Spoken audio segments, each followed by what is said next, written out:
ولا نفضل احدا من الاولیاء علی احد من الانبیاء علیہم السلام۔ ہم اولیاء میں سے کسی ولی کو انبیاء میں سے کسی نبی سے افضل نہیں سمجھتے۔ وَنَقُولُ نَبِيٌّ وَاحِدٌ أَفْضَلُ مِنْ جَمِيعِ الْأَنْبِيَاءِ، اور ہمارا عقیدہ ہے کہ ایک نبی تمام اولیاء سے افضل ہے۔ پیغمبر کی وجہ فضیلت وہ نبوت ہے جو کہ وحی ہے، دیگر اعمال نہیں ہے، اور کمال نبوت یہ علم ہے، عمل نہیں ہے۔ نبوت چونکہ وہبی چیز ہے، کسبی چیز نہیں۔ اگر نبوت کسبی چیز ہوتی، وہبی چیز نہ ہوتی، یعنی نبوت اگر اعمال سے ملتی، محض عطیہ الہی نہ ہوتی، تو پھر جس شخص کے اعمال زیادہ ہوتے وہ نبی سے افضل ہوتا۔ لیکن نبوت کی بنیاد نہ اعمال ہیں نہ ہی محنت اور کسب ہے۔ نبوت کی بنیاد چونکہ وہب ہے، اللہ کی عطا ہے، اس لیے سارے اولیاء مل کر بھی تنہا ایک پیغمبر کا مقابلہ نہیں کر سکتے، اور نبوت کی صحبت کی وجہ سے جو مقام ایک صحابی کو ملتا ہے، اگر غیر صحابی تمام اولیاء جمع کر لیں تو ایک صحابی کے مقام کے برابر نہیں ہو سکتے۔ اور رسول اکرم صلی اللہ علیہ وسلم نے ارشاد فرمایا، لا تسبوا اصحابی، میرے صحابہ کی شان میں نازیبا کلمہ کبھی نہ کہنا۔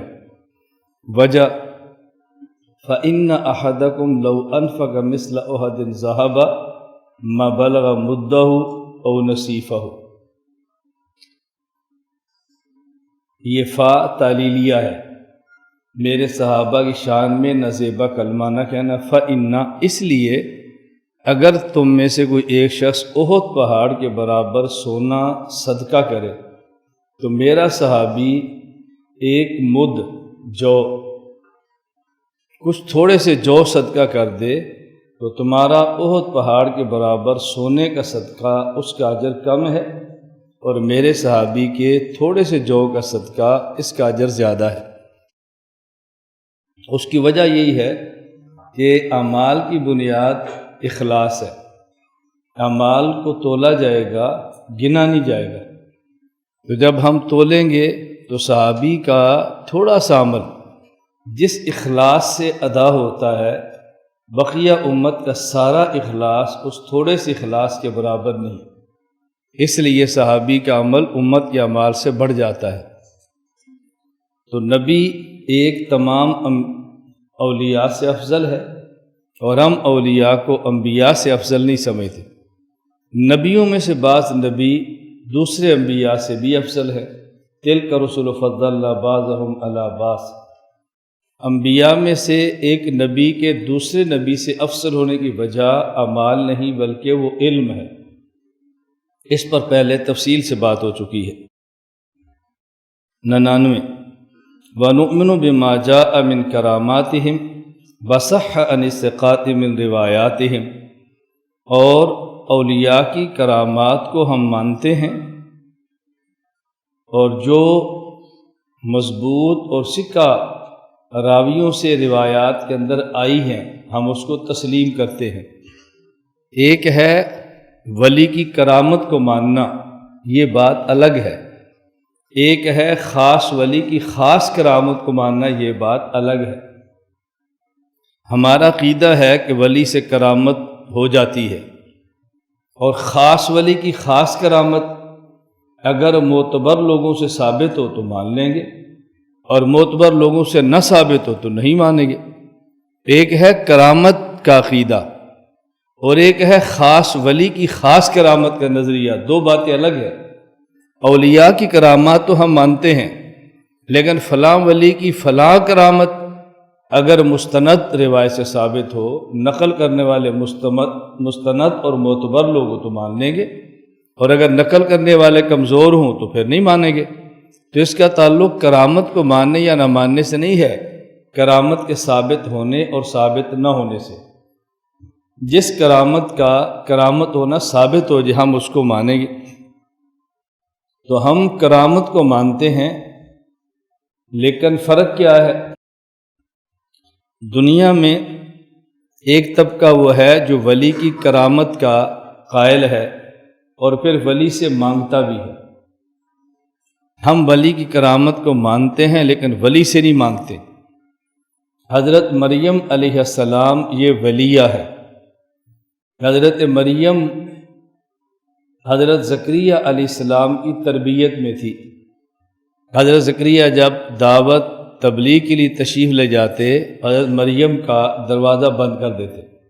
بچی تھی، تربیت میں تھی۔ زکریا علیہ السلام واپس آتے، دروازہ کھولتے اور ان کو کھانا دیتے۔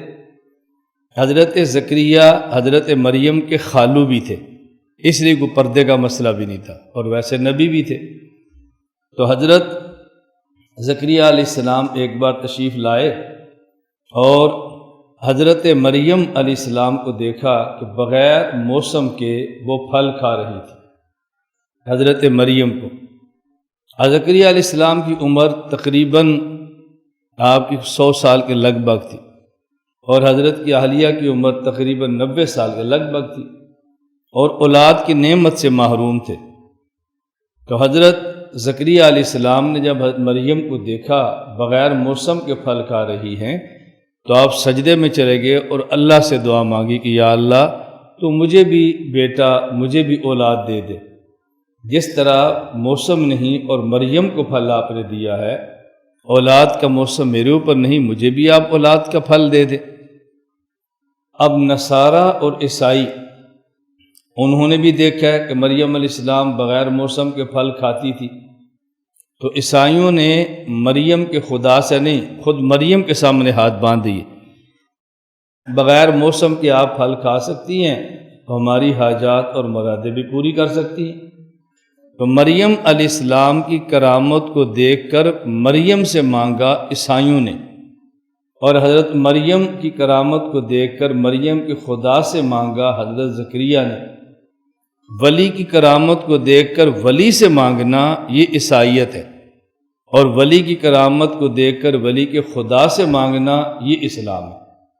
ہم ولی کی کرامت کو مانتے ہیں لیکن ولی سے نہیں بلکہ ولی کے خدا سے مانگتے ہیں۔ تو کرامات کا عقیدہ برحق ہے، ہم کرامات کا انکار نہیں کرتے۔ اور درمیان میں بات آ گئی، حضرت مریم کے زکریا علیہ السلام خالو تھے۔ خالو سے پردہ ہوتا ہے، میں نے کوئی یہ نہ سمجھے کہ خالو سے پردہ ختم ہو جاتا ہے۔ مسئلہ یہ تھا کہ زکریا علیہ السلام چونکہ حضرت مریم کے خالو تھے، اب ظاہر حضرت مریم کا جو تعلق ان سے تھا وہ عام مجاورین سے نہیں تھا، نبی بھی ہیں اور خالو بھی ہیں۔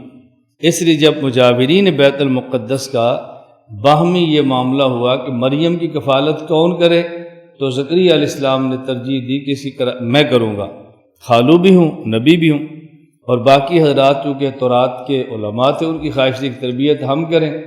اور اس کی وجہ یہ تھی کہ مریم علیہ السلام بڑے خاندان کی عورت تھی، ان کے والد حضرت عمران بیت المقدس کے امام تھے، تو بڑے خاندان کی عورت تھی۔ بڑے خاندان سے مراد پیسے والا نہیں، عزت والا، حسب والا، علم والا، تقوی والا۔ پھر ان کا باہمی آپس میں یہ طے ہوا، وہ آپ کے علم میں کہ قرعہ اندازی کر لیں، جس کا قرعہ نکلا تو ان کی کفالت کرے گا۔ اور قرعہ کیا طے ہوا کہ جس کتاب سے تورات لکھتے ہیں اس کتاب کو نہر میں ڈالیں، جدھر سے پانی آ رہا ہے جس کا قلم اس سمت میں چلے گا وہ تربیت کرے گا۔ تو زکریا علیہ السلام کا قلم مخالف سمت میں چلا، جدھر سے پانی آ رہا تھا۔